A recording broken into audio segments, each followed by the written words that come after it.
Добро утро, почитувани гледачи. Добре ни дојдовте и во денешното ново издание на емисијата Фактор здравје. Темата за која утрово зборуваме е причини, симптоми, дијагноза и третман на туберкулоза. Или како тивката болест станува опасност. Не е болест на минатото, се уште е закана за милиони луѓе во светот. На оваа тема и за одбележувањето на светскиот ден и на што треба да внимаваме, колку е важна информацијата да стигне до сите нас, до целата популација, ова утро разговараме со доцент доктор Димитар Каркински, субспецијалист пулмолог-алерголог, директор на Институтот за белодробни заболувања и туберкулоза. Добро утро и добре ни дојдовте. Добро утро. Вас благодарам што ме поканивте. Так. Можеме ли на почеток да споменеме за самиот ден на туберкулозата? Беше 24 март, сите активности кои што се спроведоа до овој период, која е целта и кој е мотото оваа година? 24 март е светски ден за борба против туберкулозата. Тогаш, за жал, не го обележавме поради трагичниот настан во Кочани, но вчера имавме една пресконференција со цел да информираме јавноста да сватат дека туберкулозата не е болест на минатото на 20-19 век и туберкулозата постои во Република Македонија. Имаме активни случаи и за жал ќе имаме уште активни случаи. Логото на туберкулозата е да можеме да завршиме туберкулозата, тоест да излечиме туберкулозата. Тоа е од Светската здравствена организација, која има, морам да кажам, храбри планови од 2030 до 2050 веќе да дојде до искоренување на туберкулозата. Ние за таа цел имавме еден семинар претходната недела со Светска здравствена организација, каде што се собравме сите клиники од клинички центар, поготово тие што работат со биолошка терапија, и зборевме за насоките за кои пациенти би се диагностицирале и кои пациенти би се лекувале. Зборам само за пациенти со биолошка терапија. Така. За различни заболувања, ама тука треба да се направи и проверка на... Така. Значи, тие пациенти не се пациенти со белодробна туберкулоза, него пациенти со невролошки, ревматолошки, дерматолошки заболувања, кај кои што се дава биолошка терапија. Ново протокол за пред да започне лекувањето е испитувањето дали пациентите се болни од туберкулоза или дали имаат латентна белодробна туберкулоза. После диагностицирањето е прашањето кој треба да се лекуваат, а кој не треба да се лекуваат. Така, и веројатно ќе се преземаат нели активности, стратегии, така како сето тоа да. Апсолутно. Ќе правиме национална стратегија за туберкулоза и освен за туберкулозните болни и за овие пациенти со биолошка терапија од нетуберкулозни болести, значи ќе влезат во таа национална стратегија. Така, иако во децении наназад има напредок нели во третманот и во диагностиката на туберкулозата, се уште се соочуваме со одредени предизвици во смисла дали доволно сме информирани, дали постои се уште таа стигматизација, па оние кај кои што нели ќе ги почувствуваат симптомите, па се плашат да одат на лекар за да не бидат осудувани од околината или од семејството и ред други работи кои што како предизвици стојат пред нас. Апсолутно сте во право. Јас во комуникација со многу луѓе кои не се во медицината, кои ќе кажам туберкулоза, тие се чудат за уште има туберкулоза. Да. Како што кажав, многу луѓе сметат дека болест на минатото, но не е така. Туберкулозата во Светска здравствена организација смета дека 10,8 милиони луѓе ќе заболат од туберкулоза во 25 година. Тоа за среќа е во поголемиот број од нив е во афричките земји и во југоисточна Азија, но сепак Македонија е ендемско подрачје за туберкулоза. Значи ги имало на ова подрачје туберкулозата многу одавна. Со имунизацијата, со вакцинацијата и со терапијата тоа многу се намалило и за среќа Македонија е во земјите со ниска рата на појава на туберкулоза, значи помалку од 10 на 100.000 пациенти, но последниве 7-8 години бројката на ново заболени од туберкулоза е помеѓу 130 и 160 пациенти, а смртноста од туберкулоза помеѓу 6 до 15 во зависност од претходниве 7-8 години. Прошлата година беше 6 можда најмалку од претходните години. Така да болеста нема многу заболени, но не е за подценување бидејќи таа заразна инфективна болест. И туберкулозата не е проблем само за болниот, него ова болест има и социјална димензија бидејќи е проблем и за семејството, и за колегите или за учениците, бидејќи обично адултите, возрастните се разболуваат од туберкулоза, па тие одат на работа, има ризик од пренесување на туберкулозата, после децата се во семејството, идат на училишта, така да ризикот од заразната болест е висок.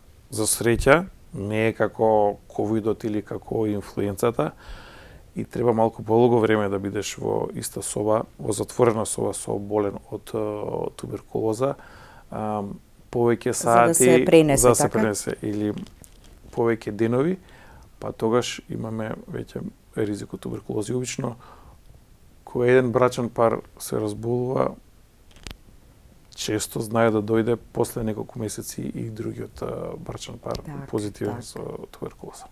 Така. Затоа треба повеќе да зборуваме, повеќе информација нели достапна до популацијата и населението и да не дозволиме во денешно време така да има сериозни последици по здравието. Ќе погледнеме блок реклами, па ќе продолжиме со разговорот. Останете со нас, почитувани гледачи. Гледајте не до самиот крај, повелете, јавите се, поставете прашање.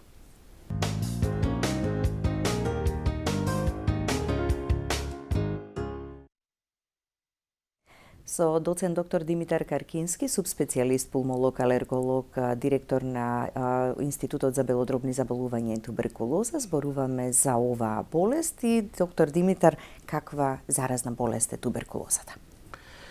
Значи, туберкулозата е заразна болест која е предизвикана од микобактериум туберкулозис, значи бактерија, и се пренесува капково со искашлување, така да во еден искашлок кој ќе се искашла еднаш човекот може да има до 3000 аерокапки каде што се наоѓа бактеријата микобактериум туберкулозис. Нели пациентот, тоест болниот го вдишува тоа преку горните дишни патишта и тука е првата линија на одбрана со тие епителот со целиите, трепките и со слуста, што лачи слузницата, се изфрла тој микобактериум и околу 90% се изфрла, но може 10% да се симне најдоле во алвеолите, значи до крајот на белите дробови и таму да се почне да се развива инфекција. Таму бактеријата се размножува, но имуниот систем влегува на сцена и имуниот систем ги уништува бактериите, но може и да ги опколи околу нив, да ги учаури и бактеријата таму да остане. Сега, ако болеста прогредира на брзина, тоа се јавува обично кај децата, особено невакцинираните, тогаш имаме активна туберкулоза. Но најчесто се случува имуниот систем да зароби бактеријата и таа стои во белите дробови, но пациентот не е болен, нема клинички симптоми, не е заразен. И тоа се вика латентна туберкулоза.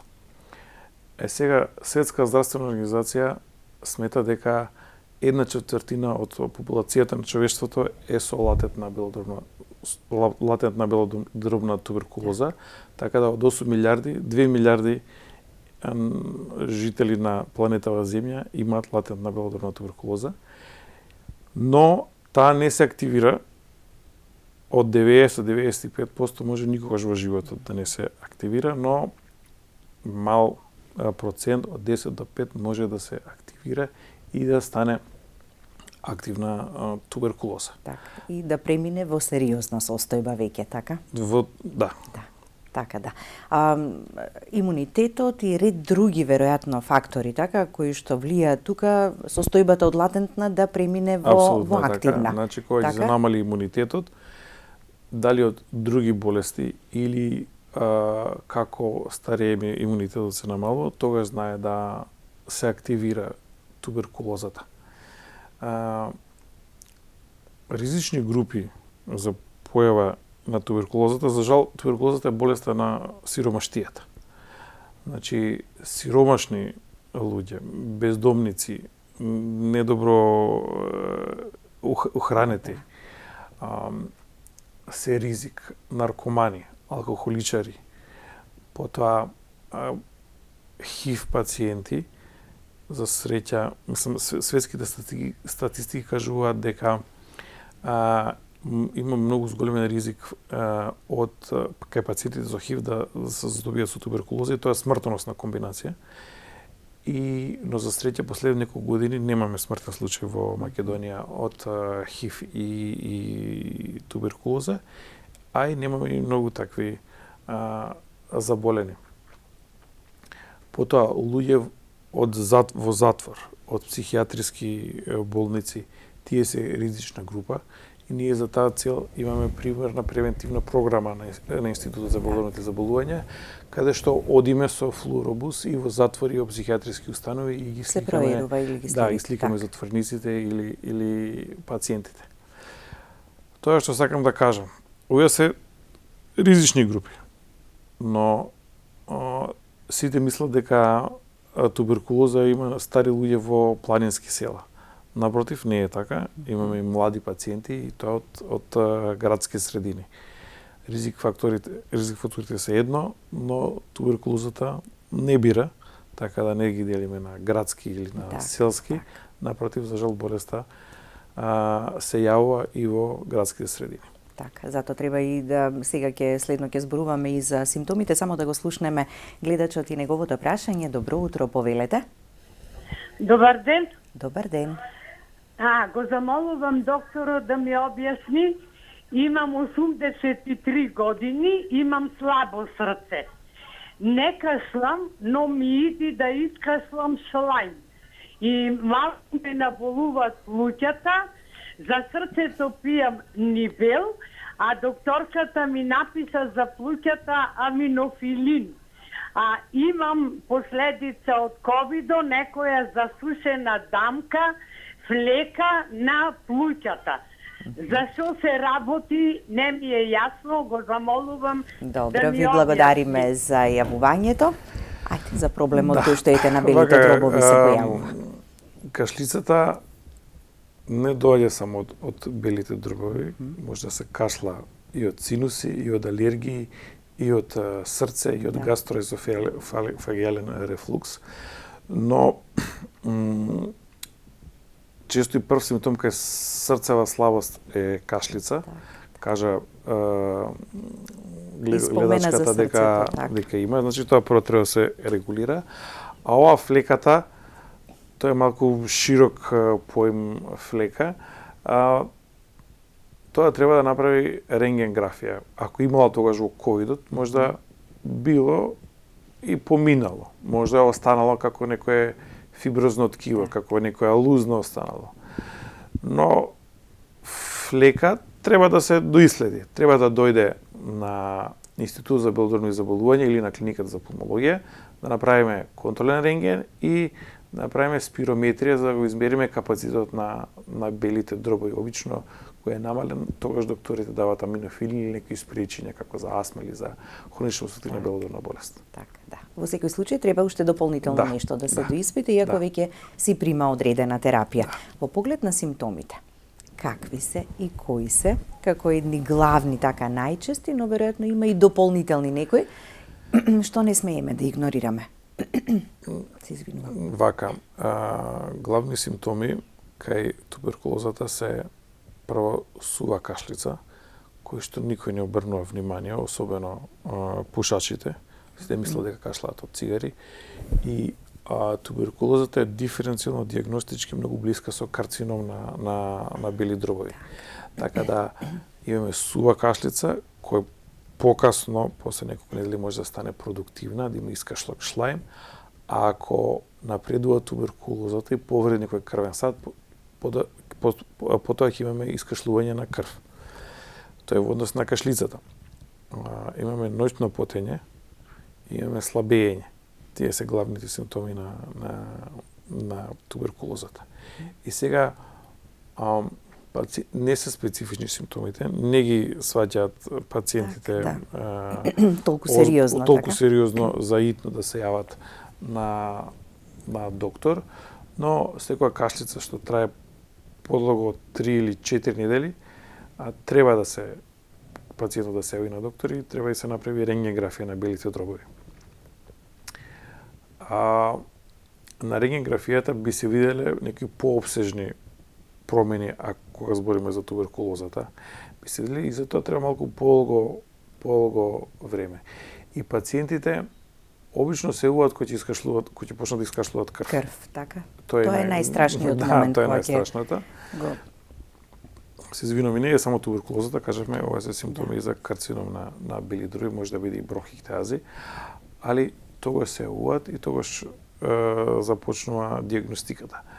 За среќа, многу брзо се дијагностицира туберкулозата, но долго време треба пациентот да дојде додека да се дијагностицира, во тоа време до доктор.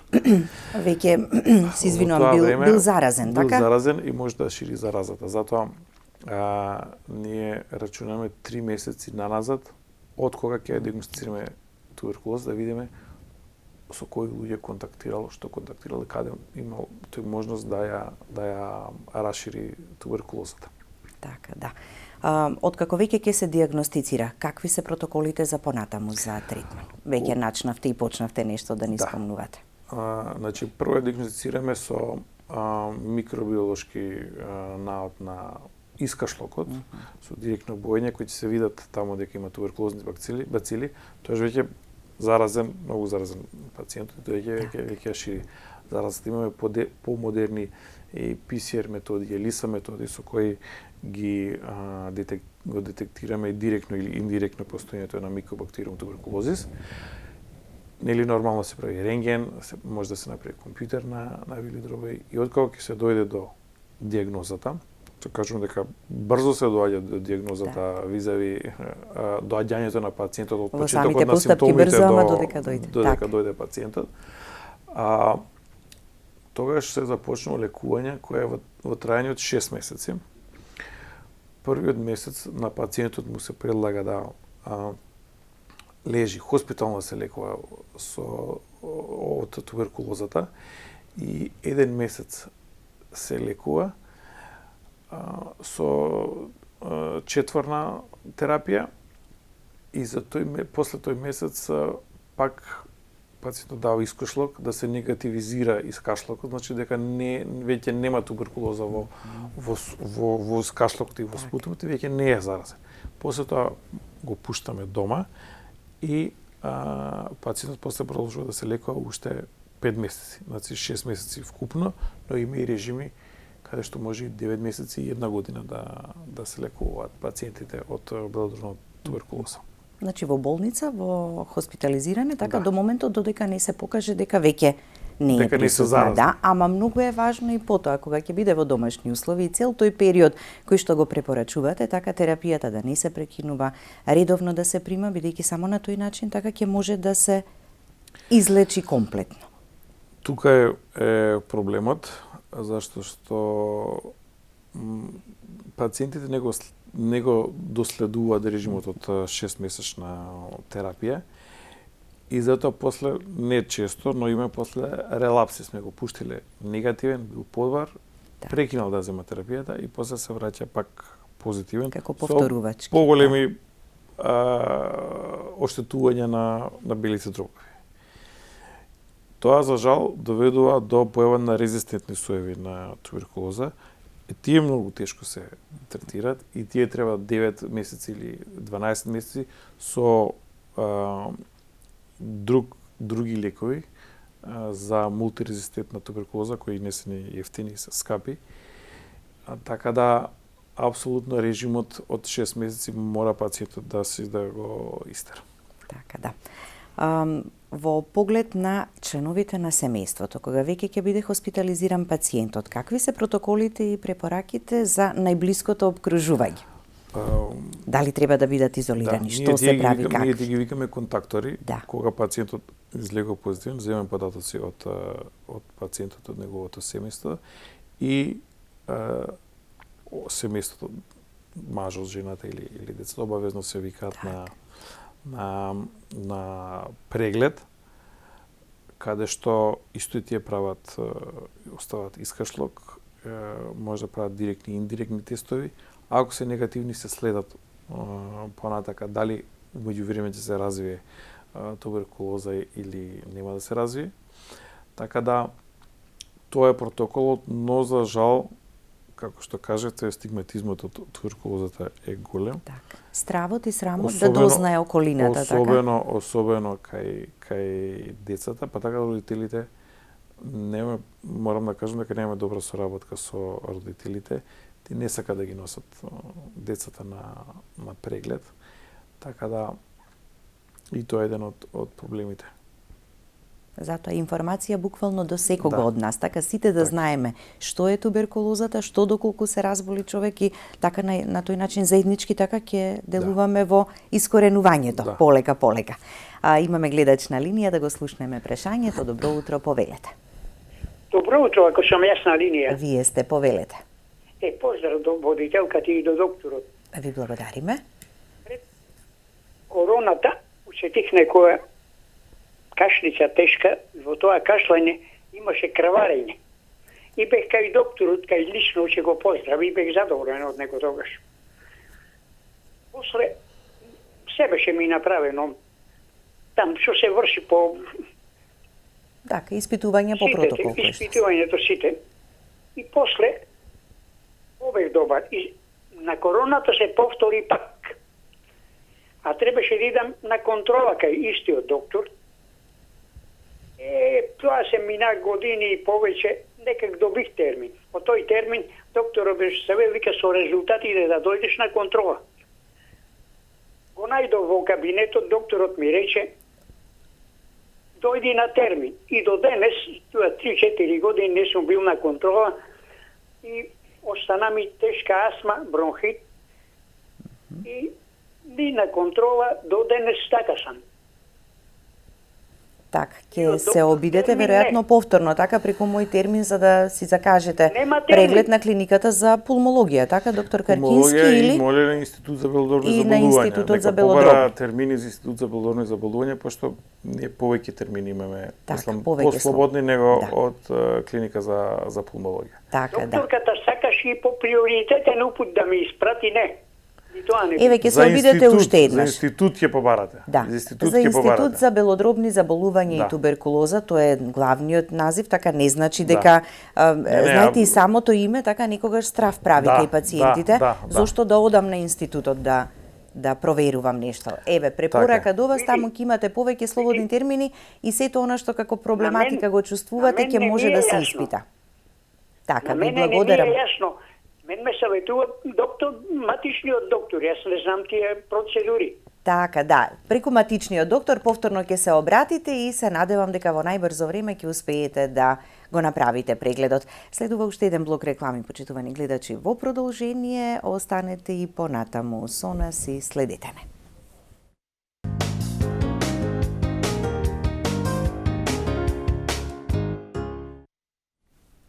Продолжуваме со разговорот, но пред тоа само да се надоврземе, доктор Димитар, на прашањето на гледачот. За претходниот гледач.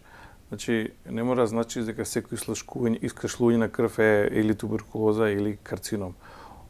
Ако се кашла често и ако се кашла појако со напон, може да пукне некој капилар и тогаш да се искашла крв во 1-2 наврати и да помине тој, да кажеме, симптом. Секако треба да се испита што е искашлување на крв, но како што го слушав пациентот, тоа се случило пред повеќе години пред ковидот, пред така да COVID. тој сигурно карцином нити туберкулоза немал, зашто до сега немаше да биде жив или ќе беше тешко болен. Се спомна за асмата да, тоа треба да се лекува, треба да зема спрејчни инхалатори и за проблемот со мој термин може матичниот лекар да даде приоритетен упат до Институт за белодробни заболувања и туберкулоза. Како што кажавте, исто за името луѓето се плашат да идат таму, но тој институт имаме еден спрат кој е првиот спрат кој е одвоен и тоа е за туберкулозни болни, а вториот спрат е за пулмолошки болни. Нема мешање помеѓу пациенти, така да не се плашат пациентите да дојдат на Институт за белодробни заболувања и туберкулоза и за било какви пулмолошки заболувања. Пулмолошки заболувања може да се обратат и тука, така да се направи преглед. Ајде малку за вакцината. Колкав е опфатот? Што значи? Кој е бенефитот од вакцинирањето? Кои се негативните ефекти ако се испушти вакцината? БСЖ е така единствената вакцина против ТБЦ. И јас колку што знам последни информации, од 95 до 98% е офатеноста на вакцината, на вакцинирање, што е добро. Вакцинацијата всушност исова терапијата со антитуберкулозната терапија ја искорениле, да не кажам туберкулозата во Македонија или во таа поранешна Југославија. Затоа вакцинацијата е многу битна. Вакцинацијата особено е важна за децата, бидејќи тие се најранливи од туберкулоза и нив највеќе ги штити од тешките форми на туберкулоза. Затоа е битно секој дете да се вакцинира. Сега со развитокот на медицина и со терапијата, туберкулозата е болест што се лечи. Но тие тешки форми на милиарна расширена туберкулоза или туберкулоза на коски, туберкулоза на централен нервен систем, тие многу тешко се лекуваат. И тие обично се јавуваат или кај пациенти кои обично кај деца кои не се вакцинирани или кај имунокомпромитирани пациенти. Дека туберкулозата се дели на пулмонална и екстрапулмонална. Пулмоналната ги зафати само белите дроби, екстрапулмоналната може да ги зафати лифните јазли, централниот нервен систем, коските, цревата, урогениталниот тракт, значи било што може туберкулозата, било кој дел од телото може да го нападне туберкулозата. За избегнување на вакви тешки форми, кои многу тешко се лечат, вакцинацијата, според мене, треба да е задолжителна и треба да остане задолжителна и не треба родителите да се плашат барем од оваа вакцина за туберкулоза која веќе докажана со децении, мислам дека 21 е вакво еден век е вакцината за туберкулоза веќе постои. Така таа е докажана и нема што тука да се плашат за вакцинацијата. Морам да напоменам дека вакцината не прави чуда, него штити од тешките форми на туберкулоза. Од лесните форми не сме имуни, затоа нели се разболуваат луѓето од туберкулозата и како старееме, тој имунитет за способност на борбата против туберкулоза, на телото против туберкулозниот бацил се намалува. И затоа со паѓање имунитетот и на старост може да се развие од таа латентна да премине во активна. Но сепак има добра терапија, така навреме дијагностицирана и како што треба лекувана, така нема да направи штета. Вакцината се дава веднаш по раѓањето на бебето и не попусто е одлучено тогаш бидејќи нели имунолошкиот систем не е развиен за да биде заштитено. Или до една година, така? Во зависност од здравствената кондиција на бебето. Така, да не дозволиме да размислуваме, односно родителите да размислуваат дали да го вакцинираат или не, бидејќи веројатно има за жал и случаи кои што пред породувањето така сами одлучуваат, бараат да не се вакцинираат. Сум чул дека има и такви барања, но за мене тоа враќање 100 години назад. Сега место ние да идеме со авион, сега ќе идеме пак со коњи ќе идеме. Тоа е паралелата вакцинирање и невакцинирање 100 години назад. Така, да. Во насока на заедничко действување, буквално на сите, така и популацијата, и институциите, и системот, што ќе биде пораката до нашите гледачи еве на крајот на ова денешно издание, кое што го посветивме на туберкулозата? Значи, секој треба да си внимава за своето здравје. Да имат луѓето на ум, ако кашлаат повеќе од 1 месец, треба се јават на доктор, да се не само за туберкулоза, него се видат белите дроби, туку и карциномот на белите дроби, се направи еден рентген и да видиме дали има некаква болест или нема некаква болест. И да не се плашат од туберкулозата, за туберкулозата има лек и може да се излекуваат. Не е нешто страшно во 21 век да бидеш болен од туберкулоза. Мора само да ги почитуваш насоките и правилата на лекувањето. Така. И ако слушнеме или дознаеме дека некој има туберкулоза, да не го стигматизираме, туку едноставно така да дадеме поддршка, нели? После месец дена тие веќе кога се негативни, искашлакот им е негативен, не се тие заразни. Така да може нормално да функционира. Треба да одмараат наредните уште 5 месеци, али ама сега период кој што ќе помине и потоа си се враќаат на нормалните секојдневни активности. Ви благодарам за гостувањето. Благодарам на вас. Благодарности до вас, почитувани гледачи, за вниманието со кое не следевте. Следете не и на социјалните мрежи, на Инстаграм и на Фејсбук. Можете да ги погледнете повторно емисиите, доколку нешто сакате повторно да слушнете или пак нешто сте испуштиле. Имајте убав ден, убав викенд и се гледаме повторно во понеделник во истиот термин.